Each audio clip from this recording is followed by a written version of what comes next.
Hey y'all, hey.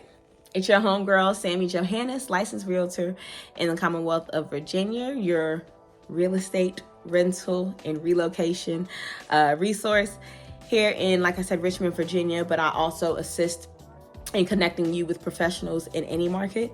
So feel free, if you are not in Richmond, but any of my other hubs of Atlanta or Miami or Tallahassee or anywhere else in the country, feel free to like, comment, subscribe, follow. Today, we are going to discuss the things I wish I knew before I purchased my home. I purchased my first home in 2019. I have plans to build a portfolio. At some point, I hope to have a portfolio of my own rentals to be able to kind of create an impact and provide, safe and affordable living to my community, whether that be back home or Richmond home or Atlanta home, whichever home. In the beginning, I wish I knew where to start. I know at the time I was working as an assistant property manager. No, I was working as a leasing consultant, and my assistant property manager and one of our maintenance technicians had just purchased a home, and it was just intriguing to see them go through the process, not having too much detail, but just seeing it happen. And people who thought things weren't available to them actually coming out on the other side successful. And for me, I wanted that for myself. I think just found out I was pregnant with my daughter. I had been doing property management at that point, maybe like 5 to 6 years. And I kind of saw where rents were trending to go. And at the time I was paying for my 1-bedroom apartment about $900. And I knew for where my income was at that time and for a growing family, a 2-bedroom or more was gonna cost way more than I was able to afford. And so someone had brought the bright idea that, having a mortgage is actually gonna be a little less expensive than renting. Because when you're renting, you're renting on a markup. So that owner still has the responsibility of paying a mortgage. And because you're a renter and they have to take care of some of the repairs and maintenance while you're living there, you have that added cost as well. And so with those things considered, I kind of saw where it was going, and I wasn't a realtor at the time. At the time, I was just working in property management. I had recently moved to Richmond maybe 2 years prior. And I didn't know what was going on. I just knew rents were going up and I wasn't going to be able to afford them. And if I was going to be paying that amount in rent, I would rather have a fixed payment over a long period of time. On May 20th, actually, a few days from now, it will be my 4th year in my home. Yeah, bought in 2019, it's 2023. So it'll be my 4th year in my home. My mortgage has only increased one time in that 4 years, and it only increased by $100, and that was due to taxes and insurance. So I think for me, just for, of course, being a property manager, you're typically expected to get a rental increase every year, and that rental increase can be anywhere from 3 to 8% depending on your market. I mean, people saw rental increases in the last year with COVID and everything. Some saw 30%. I mean, I had friends who were telling me their rent was literally being raised $300. $300. So imagine if you were going from paying $1,000, they now want you to pay $1,300 for the same space. Nothing's been upgraded. They're not going to upgrade things while you're still in there because, of course, it's a rental. And dealing with tenants and turnover, things get damaged. I mean, as a business person, it's not the brightest idea to put the nicest of nicest things in a rental, just because you have that risk of it being damaged and lost, and now you have to put that money back into it, as opposed to people take care of their own things way better than they take care of other people's. So with me knowing that and seeing where those were going, I just decided I needed to create home ownership for me. And then my daughter, again, I was pregnant at the time, I had to work on some credit things. I spoke with a lender. I started off at a referral to a lender from my coworkers. And that was actually Chris Parks with McLean Mortgage at the time. Chris and I still have a great relationship to this day. Spoke with him and one other lender.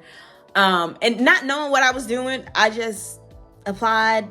They told me the things that I needed to work on. It took a few months, but I worked on it. And it was about March of 2019. Yes, my daughter's first birthday.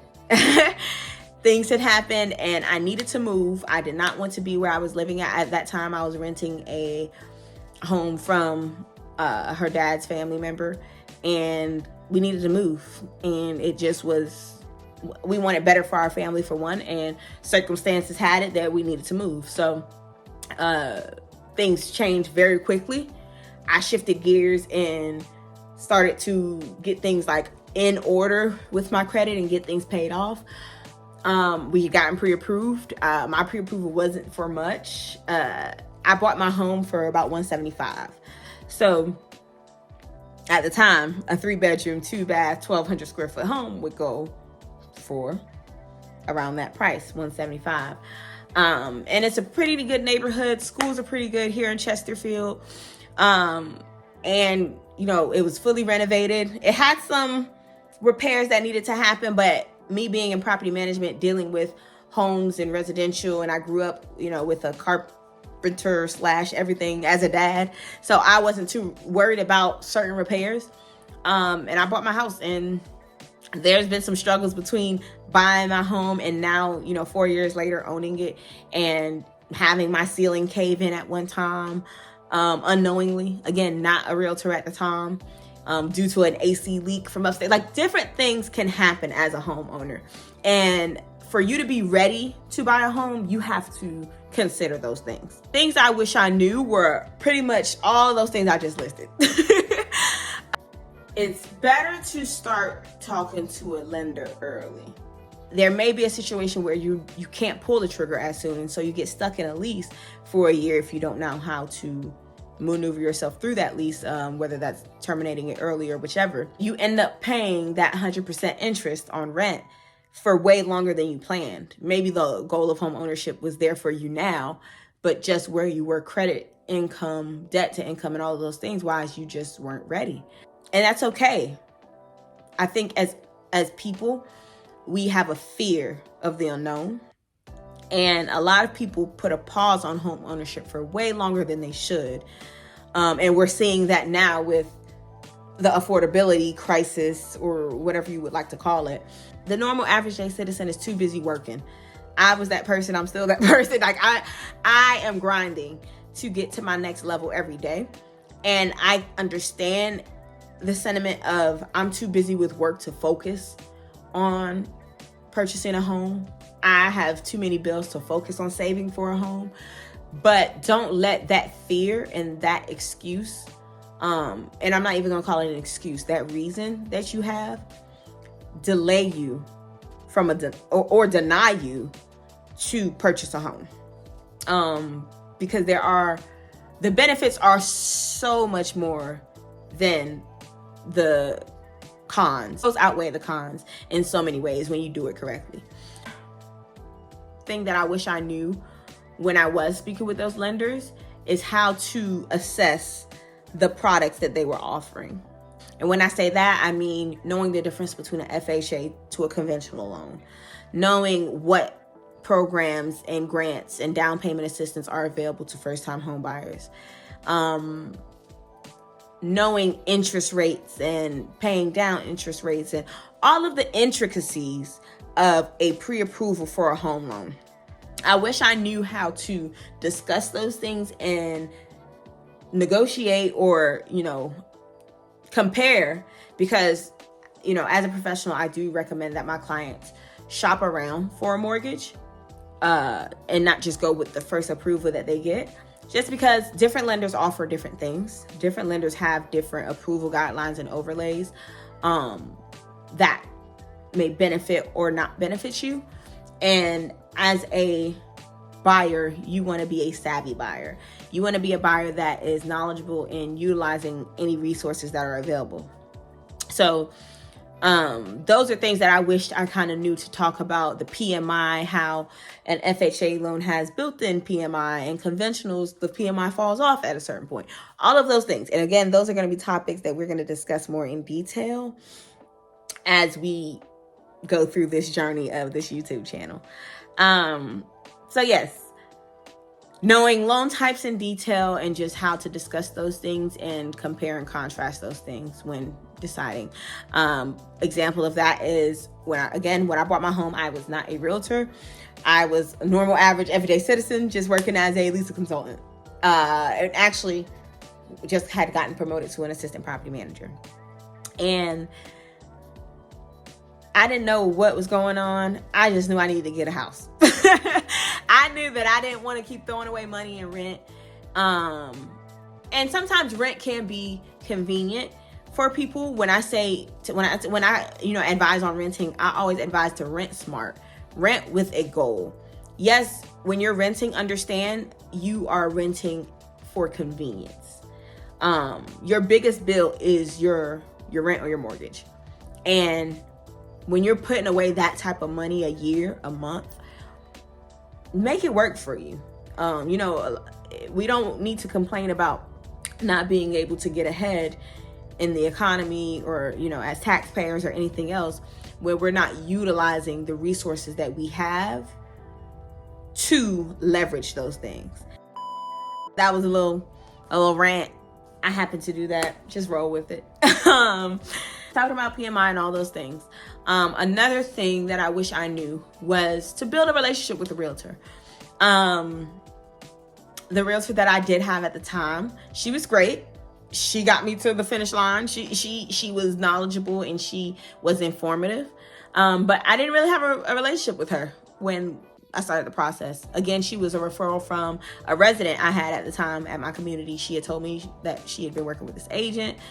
She was part-time, but she had helped her get her house in Brandermill, and she just recommended her. So I went with the first agent that somebody recommended me to. So interview your agent. Again, I've said in my past videos, every agent ain't built the same. And that's not to downplay certain agent, but that is to uplift those agents do have the proper training and knowledge and experience and skills to operate in the highest efficiency as a fiduciary to a client. She was great in my book at the time, and that's nothing to her now. I haven't spoken to her in a minute, but anytime I do see her out on the town, we always show love. We always connect well. I just wish I knew that, it's good to build a relationship with a realtor. Had I done that early on, I probably would have bought my house more early on. Or, there's so many coulda, shoulda, wouldas. Building a relationship with a realtor does nothing but benefit, because they can help you, again, create a game plan and not just have to do what I did and just, we got to move, let's make things happen. And now me trying to refinance my home, now that I have the proper knowledge, and I'm like, oh, let me refinance this FHA loan. Oh, wait a minute. I thought my PMI fell off. No, because you have an FHA. Oh, didn't know that.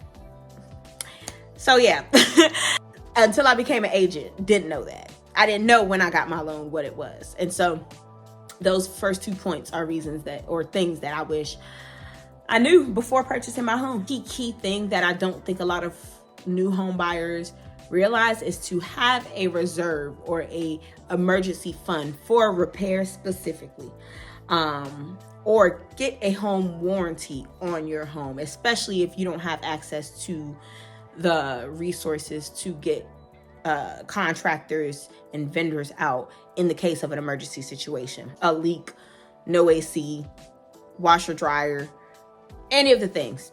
Because again, when you own your home, it's your responsibility. Ain't nobody got you but you. Except for insurance and a home warranty. And so those things are going to be very, very, very, very important for you to consider and budget for, because no one wants to be house poor. No one wants to be house poor. And when you budget for those things, you have greater success in the long run. You save more money, or you don't have any wasteful spending on things, or less wasteful spending on things. You avoid very costly mistakes. You want to, again, make a home ownership be the benefit that it was designed to be for you.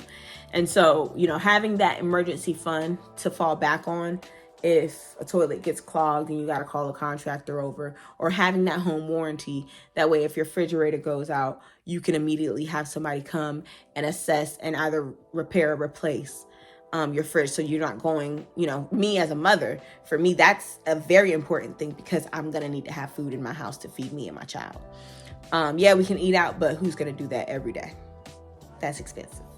Building that emergency fund and having those resources. And then when you become a landlord, that's really going to be, so when you move your next step, so a lot of people become accidental landlords. And so what that pretty much means is, I was ready to buy my next house, but I didn't want to sell my first house. And so I'm gonna rent this one out and let that equity work for me and have somebody else pay that mortgage. But I'm also get the next house that I want, and I'll pay that mortgage. And even some of that payment, depending on the cash flow, can help me pay my next mortgage. And all this time while we're paying down mortgages, the home is doing nothing but appreciating, because you don't wait to buy real estate. You buy real estate and wait. You let that baby cook like a slow cooker over time. And appreciation and equity are just growing and growing while you're just paying down that loan balance. And before you know it, your house is paid off, or it's paid down to a great amount where now you have so much equity that you can borrow on that equity.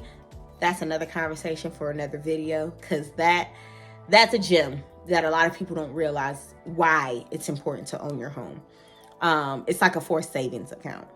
And again, another video, another time. So y'all got to stay tuned for that topic. Top 3 things that I wish I knew before purchasing my home was to, 1, speak with the lender and know how to interpret and compare pre-approvals and loan estimates.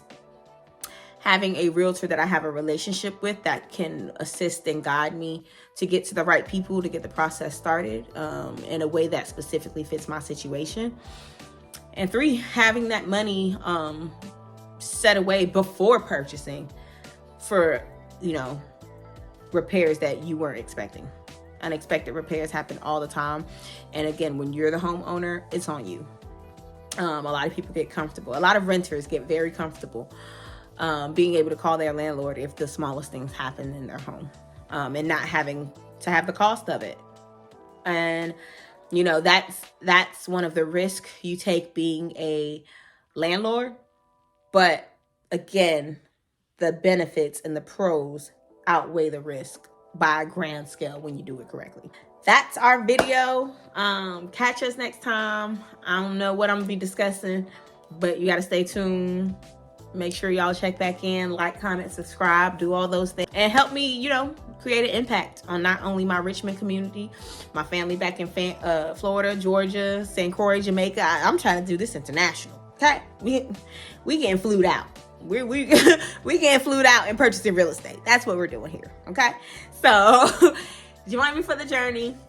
Any questions, comments, feel free to share. I'm hoping again for this to provide a resource to you all. And yeah, I'll catch y'all next time.